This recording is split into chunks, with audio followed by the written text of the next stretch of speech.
ನಮಸ್ತೆ ಎಲ್ಲರಿಗೂ. This is master stroke classes Dharwad. ಇವತ್ತಿನ ಕ್ಲಾಸಲ್ಲಿ ನಾ ಹೇಳ್ತಾ ಇರೋದು ಅರ್ಥಮೆಟಿಕ್ ಪ್ರೋಗ್ರೆಷನ್ ಅಲ್ಲಿ ಬರುವಂತಹ ಅಪ್ಲೈಡ್ ಕ್ವಶನ್ಸ್ ಅನ್ನ ಸಾಲ್ವ್ ಮಾಡತ್ತೀವಿ.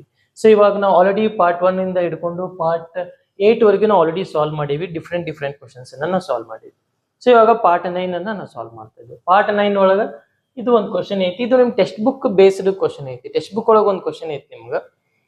ಸೊ ಅದೇ ರೀತಿ ಅದರ್ ಟೈಪ್ ಇನ್ನೊಂದು ಕ್ವಶನ್ ಐತೆ ನಿಮ್ಗೆ ಕೊಟ್ಟಿನಿ. ಸೊ ಈ ಕ್ವಶನ್ ಏನೈತಿ, ಇಲ್ಲಿ ಕನ್ನಡ ಒಳಗಿರುತ್ತೆ, ಇಲ್ಲಿ ಇಂಗ್ಲಿಷ್ ಒಳಗಿರುತ್ತೆ. ಸೊ ಸಿಂಪ್ಲಿಫಿಕೇಶನ್ ಅಂತೂ ಎರಡು ಲ್ಯಾಂಗ್ವೇಜ್ ಸೇಮ್ ಇರ್ತೈತಿ. ಯಾಕಂದ್ರೆ ನಾವು ಒನ್ ಅಂದ್ರೆ ನಾವು ಒನ್ನ ಬರಿತೀವಿ, ಇಂಗ್ಲಿಷ್ ಮೀಡಿಯಂದವರು ಒನ್ನ ಬರೀತಾರೆ. ಒನ್ ಅಂದ್ರೆ ಹಿಂಗ ಬರಿತೀವಿ, ಅವರು ಹಿಂಗ ಬರೀತಾರೆ. ರೈಟ್, ಏನು ಡಿಫ್ರೆನ್ಸ್ ಇಲ್ಲ. ಸೊ ಹಂಗಾರೆ ಅಲ್ಲಿ ಕನ್ನಡ ಒಳಗೆ ಕ್ವಶನ್ ಐತಿ, ಇಲ್ಲಿ ಇಂಗ್ಲಿಷ್ ಒಳಗೆ ಕ್ವಶನ್ ಐತಿ. ನೋಡು, ಫಸ್ಟ್ ಕ್ವಶನ್ ಮೀನಿಂಗ್ ಅನ್ನ ತಿಳ್ಕೊಳ್ಳೋಣ. Which term of the AP 6, 13, 20, 27 so on is 98 more than its 24th term? Which term of this AP is 98 more than its 24th term ಅಂತ ಇಲ್ಲಿ ಕೊಟ್ಟಾನ. ಈ ಸಮಾಂತರ ಶ್ರೇಣಿಯ ಎಷ್ಟನೇ ಪದ 24ನೇ ಪದಕ್ಕಿಂತ 98 ಜಾಸ್ತಿ ಐತೆ ಅಂತ ಕೊಟ್ಟಾನ.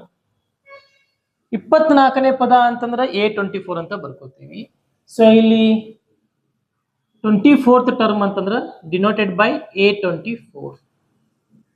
ವಿಚ್ ಟರ್ಮ್ ಅಂತಂದ್ರೆ ಎಷ್ಟನೇ ಟರ್ಮ್ ಗೊತ್ತಿಲ್ಲ ನಮ್ಗೆ. So denoted by AN. ಎಷ್ಟನೇ ಟರ್ಮ್? ಫಸ್ಟ್ ಟರ್ಮ್ ಅಂತಂದ್ರೆ A1 ಬರೀತಿದ್ದೆ, ಸೆಕೆಂಡ್ ಟರ್ಮ್ ಅಂದ್ರೆ A2 ಬರೀತಿದ್ದೆ, ಥರ್ಡ್ ಟರ್ಮ್ ಅಂದ್ರೆ A3 ಬರೀತಿದ್ದೆ, ಫೋರ್ತ್ ಟರ್ಮ್ ಅಂದ್ರೆ A4 ಬರೀತಿದ್ದೆ. ಎಷ್ಟನೇ term? Which term don't know, there for AN. ಎಷ್ಟನೇ ಪದ ಗೊತ್ತಿಲ್ಲ, ಒಂದನೇದ, ಎರಡನೇದು, ಮೂರನೇದ, ಅದಕ್ಕೆ AN ಅಂತ ಬರ್ಕೋತೇನೆ. Which term of this AP is 98. Which term of this AP is ಅಂದ್ರೆ ಈಸ್ ಈಕ್ವಲ್ ಟು ಈಸ್ ಎಷ್ಟು ಮೋರ್? 98 ಮೋರ್ ಅಂತ. ಎಷ್ಟು ಜಾಸ್ತಿ ಅಂತ? 98 more means plus 98 more than it's 24th term. ಇದು ಕ್ವಶನ್ ಮೀನಿಂಗ್. ಈ ಸಮಾಂತರ ಶ್ರೇಣಿ ಎಷ್ಟನೇ ಪದ? Anth term. ಎಷ್ಟನೇ ಪದ? 24ನೇ ಪದಕ್ಕಿಂತ 98 ಜಾಸ್ತಿ ಐತಿ. 24ನೇ ಪದಕ್ಕಿಂತ 98 ಜಾಸ್ತಿ ಐತಿ. ಇದು question meaning. Which term of this AP is 98 more than it's 24th term. Right. So AN ಅಂದ್ರೆ ಏನ್ ಗೊತ್ತಿತ್ತು ನಮ್ಗೆ? AN ಅಂತಂದ್ರೆ A plus N minus 1 into bracket of D is equal to 98 as it is ಬರೀ.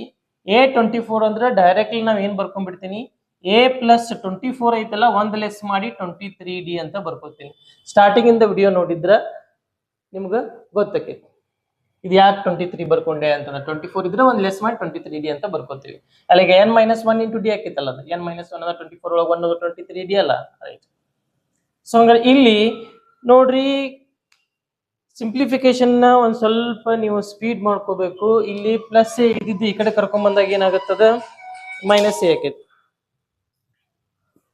Plus A ಇದ್ದಿದ್ದನ್ನ ಈ ಕಡೆ ಕರ್ಕೊಂಡ್ ಬಂದಾಗ ಏನಕ್ಕೈತದ? ಮೈನಸ್ ಎ ಆಕೈತಿ. ಅವಾಗ ಈ plus minus A plus A cancel ಆಕೈತಿ. ಈ ಕಡೆ ಕರ್ಕೊಂಡ್ ಬಂದಾಗ ಮೈನಸ್ ಎ ಆಗಿ ಕ್ಯಾನ್ಸಲ್ ಆಕೈತಲ್ಲ, ಅಡ್ವಾನ್ಸ್ ಆಗಿ ಕ್ಯಾನ್ಸಲ್ ಮಾಡ್ಬಿಡ್ತೇನೆ. ಕ್ಯಾನ್ಸಲ್ ಆಯ್ತು. ಸಾರಿ, ಏನ್ ಉಳಿತು ಹಂಗಾರೆ? ಇಲ್ಲಿ ಉಳಿದಿದ್ದು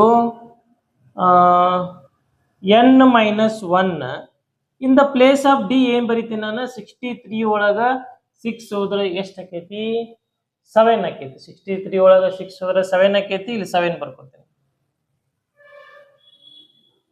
ನೆಕ್ಸ್ಟ್ ಇಲ್ಲಿ 98 ಹಂಗ ಬರ್ಕೊಳ್ಳೋನು, ಪ್ಲಸ್ 23 ಹಂಗ ಬರ್ಕೊಂಡು ಇನ್ ದ ಪ್ಲೇಸ್ ಆಫ್ D ಒಳಗ ವಾಪಸ್ D ಅಂದ್ರೆ ಎಷ್ಟೈತಿ? A2 minus A1. 63 ಒಳಗ 6 ಹೋದ್ರೆ ಎಷ್ಟು ಬರುತ್ತೆ? 7 ಬರ್ತೈತಿ. ಈ 7 ಅನ್ನ ಇಲ್ಲಿ ಬರ್ಕೋತೇವೆ. ನಿಮ್ಗೆ ಗೊತ್ತಿದ್ದಲ್ಲ, D ಅಂತಂದ್ರೆ A2 minus A1. D is equal to A2 minus A1. In the place of A2 ಏನ್ ಬರೀತಿ? 13 ಬರೀತಿ. In the place of A1 6 ಬರೀತಿ. So we get 7. ಸಾಮಾನ್ಯ ವ್ಯತ್ಯಾಸ ಅಂದ್ರೆ D ಅಂತ ಬರ್ಕೋತೇವಲ್ಲ ಅದು. ಹಂಗಾದಂಗ ನೆಕ್ಸ್ಟ್ ಇಲ್ಲಿ 98 ಆಸ್ ಇಟ್ ಈಸ್. 23 7 ಜಾ ಎಷ್ಟು ಆಕೈತಿ? 23 7 ಜಾ ನೋಡ್ಲಿ 21 7 14 15 16 161 ಆಕೈತಿ. ಇದು 161 ಆಕೈತಿ. ಸೊ ಇಲ್ಲಿ ಏನ್ ಬರೀತೀನಿ? N-1 into bracket of 7 as it is ಹಂಗ ಬರೀತೀನಿ. ಸೊ 161 ಗೆ 98 ಆಡ್ ಮಾಡಿ ಎಷ್ಟಾಗುತ್ತೆ? 8 1 9 9 15 5 11 1 1 259 ಆಯ್ತು. ಸೊ ಎಷ್ಟು ಬಂತಿಲ್ಲಿ? 259 ಬಂತು. ಇಲ್ಲಿ ಏನು ಉಳಿತು? N-1 into bracket of 7 ಉಳಿತು. ಈ 7 ಅನ್ನ ಆ ಕಡೆ ಕರ್ಕೊಂಡು ಹೋದ್ರೆ ಏನಾಗುತ್ತಿದೆ ಡಿವೈಡೆಡ್ ಬೈ 7 ಆಕೈತಿ because in between these two term here multiplication is there. Multiplication friend ಯಾರು?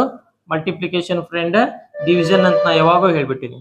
ಸೊ ಹಂಗಾರ 7 ಆ ಕಡೆ ಹೋದ್ರೆ ಡಿವೈಡ್ ಬೈ 7 ಆಯ್ತು. 7 ಟೇಬಲ್ ಒಳಗೆ ಇದನ್ನ ಕ್ಯಾನ್ಸಲ್ ಮಾಡೋದು. ನಾವು ಯೂಸಲಿ ಕ್ಯಾನ್ಸಲ್ ಆಗುವಂಗ ಕೊಟ್ಟಿರ್ತೀವಿ. 7 1 ಜಾ ಯಾಕಂದ್ರೆ ಎನ್ ಅಲ್ಲ, ಎನ್ ಇಂಟಿಜರ್ ಒಳಗೆ ಬರ್ಬೇಕಲ್ಲ ಅದಕ್ಕೆ. 7 1 ಜಾ 21, 7 3 ಜಾ 21, 21 ಅಂದ್ರೆ ಇನ್ನ 4 ಉಳಿತು. 7 7 ಜಾ 49, 37 ಬಂತು. n minus 1 is equal to 37. minus 1 ಆ ಕಡೆ ಕರ್ಕೊಂಡು ಹೋದ್ರೆ ಏನಾಕೈತದ ಪ್ಲಸ್ 1 ಆಕೈತಿ. So n value we get 38. n value ಎಷ್ಟು ಬಂತ 38 ಬಂತು. So this is the solution. ಈ ರೀತಿ ನಾವು ಇದನ್ನ ಸಿಂಪ್ಲಿಫಿಕೇಶನ್ ಮಾಡಬಹುದು. ಬಟ್ ಕ್ವಶನ್ ಮೀನಿಂಗ್ ಏನೈತೆ ಅನ್ನೋದು ನಮಗೆ ಗೊತ್ತಿರಬೇಕಾಗೈತಿ.